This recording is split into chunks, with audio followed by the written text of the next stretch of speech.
Kitab Henoh Pasal 12. Dan sebelum semua hal ini, Henoh tersembunyi, dan tidak ada seorang pun dari anak-anak manusia yang tahu di mana dia tersembunyi, dan di mana dia berada, dan apa yang terjadi padanya. Dan semua hal yang dikerjakannya adalah bersama para kudus dan dengan para malaikat penjaga sepanjang hari-harinya.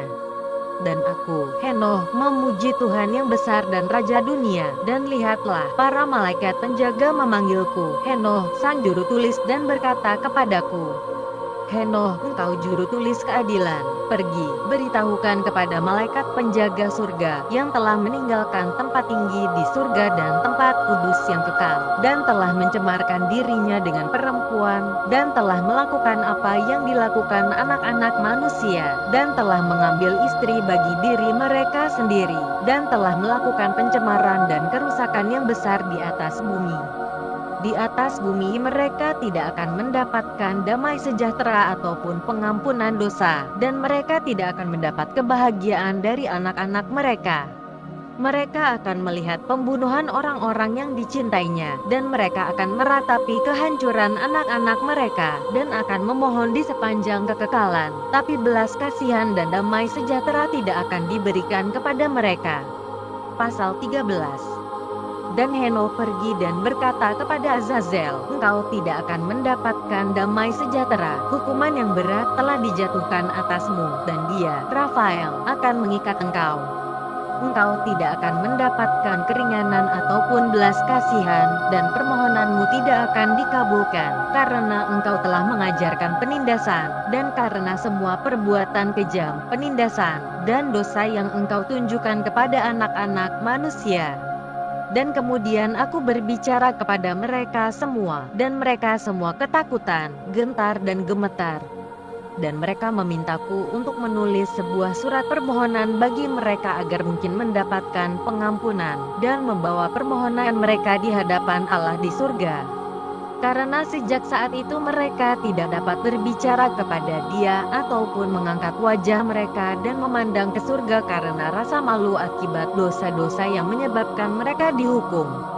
Kemudian aku menulis surat permohonan ini, dan berdoa bagi jiwa-jiwa mereka dan untuk perbuatan mereka masing-masing, yang telah mereka minta kepadaku, supaya mereka mungkin mendapatkan pengampunan dan kesabaran. Dan aku duduk di dekat mata air dan di tanah dan yaitu sebelah selatan dari sisi barat Hermon, dan membaca surat permohonan mereka sampai aku tertidur.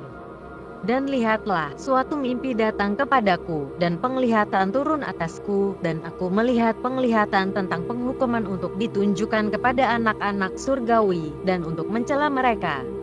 Dan setelah terjaga, aku pergi kepada mereka, dan mereka semua duduk berkumpul meratapi Ubel Syael, yang ada di antara Lebanon dan Seneser, dengan wajah mereka diselubungi. Dan aku menceritakan kepada mereka semua penglihatan yang aku dapatkan dalam tidurku, dan mulai berbicara kata-kata keadilan dan mencela para penjaga surga tersebut. Pasal 14. Tulisan ini adalah kata-kata keadilan dan teguran kepada para malaikat penjaga yang berasal dari kekekalan, sebagaimana yang kudus dan maha besar perintahkan dalam penglihatan ini. Aku melihat dalam tidurku apa yang sekarang akan aku katakan dengan lidah dagingku dan dengan nafas mulutku, yang telah diberikan yang maha besar kepada mulut manusia, supaya mereka dapat mengatakannya dan memahaminya dalam hati mereka. Seperti dia telah menciptakan dan memberikan manusia untuk memahami kata-kata pengertian, demikian juga dia telah menciptakan aku dan memberikan kepadaku kuasa untuk mencela para malaikat penjaga, anak-anak surgawi. Aku telah menulis permohonanmu, dan dalam penglihatan tampak bagiku demikian, bahwa permohonanmu tidak akan dikabulkan di sepanjang hari-hari dunia, dan penghukuman telah dijatuhkan bagimu, dan permohonanmu tidak ada yang akan dikabulkan.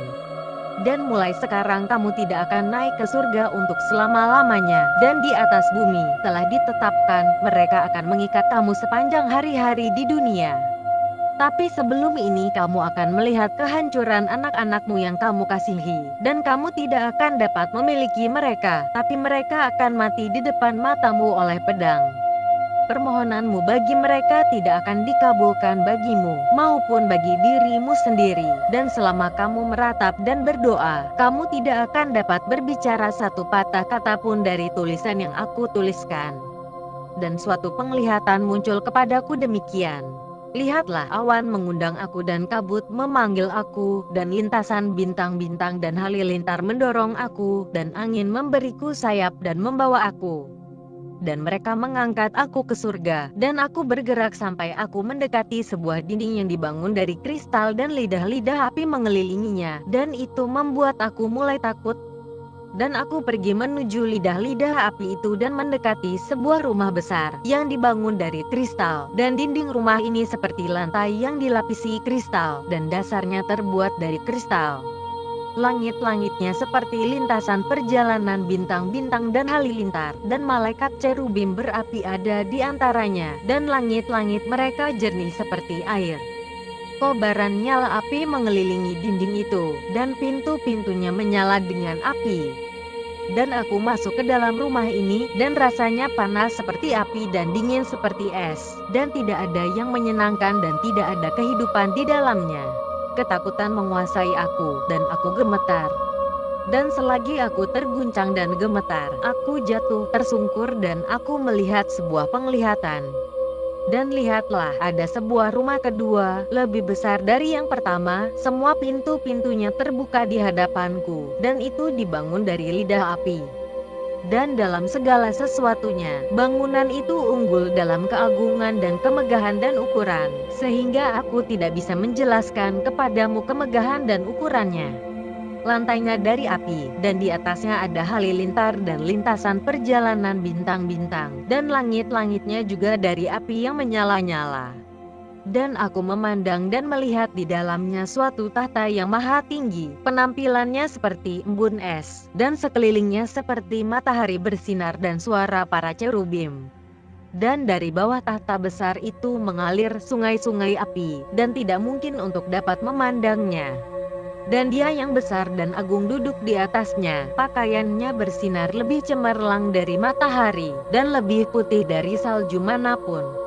Tak satu pun malaikat yang bisa masuk, ataupun manusia manapun yang dapat memandang wajah yang maha besar dan maha mulia.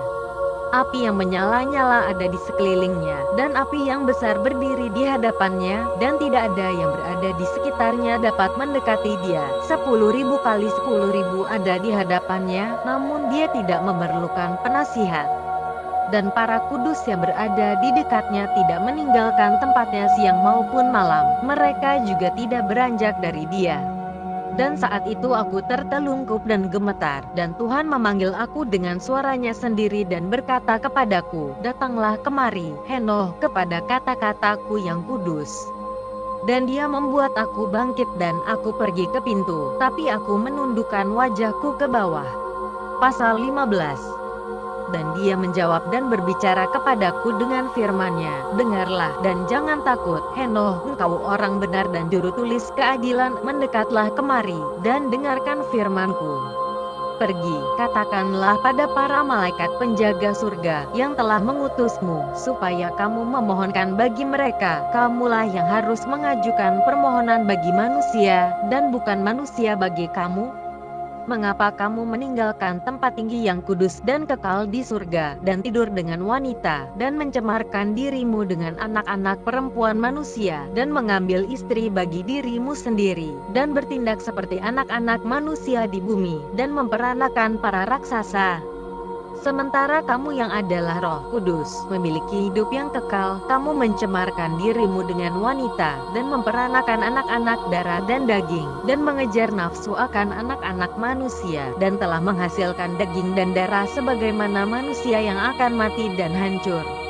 Oleh karena itulah aku telah memberikan kepada mereka para istri supaya dapat mengandung dan melahirkan anak-anak bagi mereka, seperti yang terjadi di bumi. Kamu tadinya roh, menjalani hidup yang kekal tanpa kematian sepanjang seluruh generasi dunia. Oleh karena itulah aku tidak menetapkan bagimu istri-istri, karena makhluk rohani bertempat kediaman di surga. Dan sekarang para raksasa, yang telah diperanakan dari roh dan daging, akan disebut roh-roh jahat di bumi, dan tempat tinggal mereka akan ada di atas bumi. Roh-roh jahat akan keluar dari tubuh mereka, karena mereka diciptakan dari atas. Awal mula mereka berasal dari malaikat penjaga kudus. Mereka akan menjadi roh-roh jahat di atas bumi, dan akan disebut roh-roh jahat.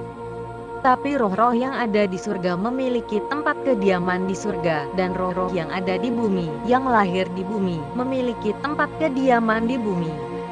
Dan roh-roh para raksasa akan menindas, menyerang, menghancurkan, berperang dan menyebabkan kerusakan di bumi, dan melakukan kejahatan. Mereka tidak akan memakan apapun, tidak pula mereka menjadi haus, dan mereka akan tidak kelihatan. Dan roh-roh ini akan bangkit melawan anak-anak manusia dan melawan perempuan, karena daripada merekalah roh-roh ini berasal. Pada hari-hari pembunuhan dan penghancuran. Pasal 16. Dan mengenai kematian para raksasa, ketika roh keluar dari tubuh mereka, daging mereka akan membusuk tanpa penghakiman. Demikian mereka akan dihancurkan sampai hari penghakiman besar atas seluruh dunia telah genap atas para malaikat penjaga dan orang-orang fasik. Dan sekarang bagi para malaikat penjaga yang telah mengutusmu untuk memohon bagi mereka yang sebelumnya berada di surga, katakanlah, kamu telah berada di surga, dan belum semua rahasia disingkapkan kepadamu, dan kamu mengetahui hal-hal rahasia yang tidak berarti, dan dalam kekerasan hatimu telah kamu perkenalkan kepada para perempuan, dan melalui pengetahuan ini, perempuan dan laki-laki melakukan banyak kejahatan di bumi. Katakanlah pada mereka, kamu tidak akan memiliki damai sejahtera.